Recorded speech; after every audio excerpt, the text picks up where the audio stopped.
Hi, welcome back to my EY class. Today, I would like to discuss with you about the law of supply. But even though it's very commonly applied in real world and everyone seems to know very well about the law of supply, but indeed, very few people really try to conduct empirical tests on the law of supply. Say, for example, many people would take it for granted that the high housing price is caused by insufficient supply. But then whenever you ask them to collect data about the supply of housing and the price of houses, very few people had conducted such an empirical test to produce evidence to support their hypothesis. Well, today I have prepared this article which shows a case about the effect of supply on market price, which is a case about pork market in Hong Kong. The background is that there was an outbreak of swine flu in China during 2018 to 2019, and it killed 13,000 something pigs. And also more than 1.2 million pigs were killed. And of course, right with such a sudden decrease in live pig supply, and it resulted in a very substantial increase in retail pork prices, not only in mainland China, but also in Hong Kong in 2019 and 2020. So according to the Hong Kong Census and Statistics Department's data, pork prices have been increased by 52.5% and 27.8% in 2019 and 2020, respectively. But then, because of the rising market prices, which have attracted a lot of farmers to invest more capital in the pig industry, and then after 1 year, a large number of live pigs being supplied to the market, and thus causing wholesale prices to plummet. So that's the reason why last year, 2021, the average supply of live pigs to Hong Kong increased it from 2,119 per day in January to 2,927 in December. So it is an increase of about 38.1%. Well, with such a substantial increase in supply, so the average auction price dropped from $3,552 in January to $1,613 in December. So it's a decrease of 54.6%. So let me show you the chart. Right here is the chart showing the downward trend of the auction price from January to December. At the same time, it shows a very strong and negative correlation with the supply quantities of live pigs. And the correlation coefficient between the two series is negative 89.4%.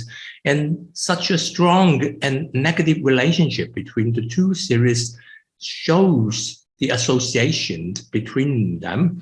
And also, the chart also showed that the auction price is very sensitive to changes in supply. Almost every 1% increase in live pig supply lead to 1.9% price drop. And let me show you the scatter plot. The best fit lines provide a very high explanatory powers of almost 80% R square. You will also find this sensitivity of the price to quantity supply. There must be some assumptions in this simple analysis. We have to assume that demand does not change within this 12 months, as there's no demand data available. And also we can possibly assume that consumers' daily demand for live pigs would not change much within a year. And also, we have to assume that the quality of the live pig auctions is more or less the same. And also the total quantity supplied will not be affected by the supply of other meat or other sources of live pig, say for example, local live pig. In fact, the number of live pigs supplied from mainland China to Hong Kong accounted for more than 80% of the total live pig supply in Hong Kong in 2021. It is overwhelmingly dominant. So the analysis it can deplete major supply of live pig to Hong Kong. Such a strong relationship between the supply and the price, right, indicated that the supplier are willing to cut prices and sell the live pig in the auction rather than taking them back. The logic is reasonable as live pigs are not frozen meat. They cannot be stored for a long time.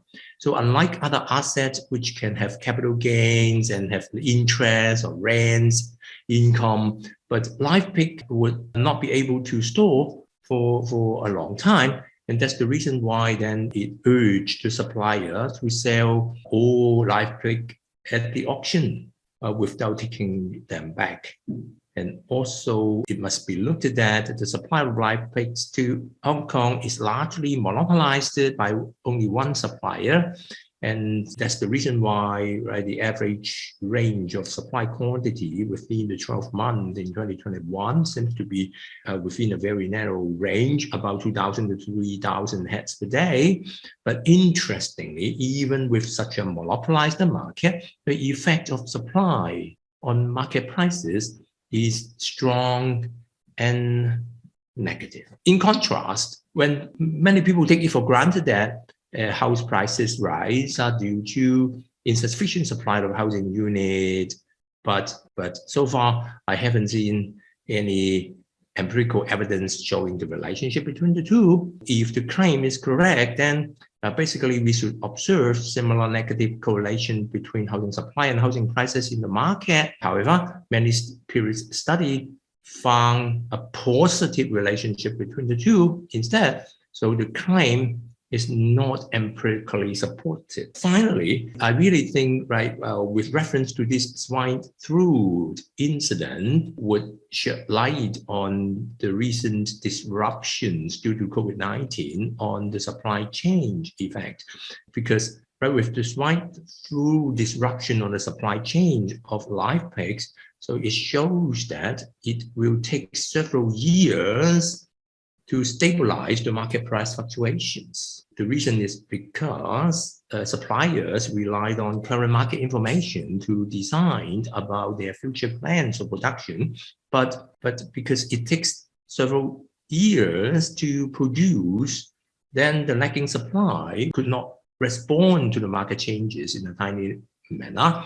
And also, when the productions come out to the market, then it becomes oversupply. So it will result in a plummet in the market price. So this kind of undersupply and oversupply, it takes a long time to undergo the series of price fluctuation cycles in order to let the market to stabilize the market price. So this is a very interesting phenomenon to explain why price cycles are commonly observed in many different products in the market. So this is a very interesting case. That's all for today. Thank you.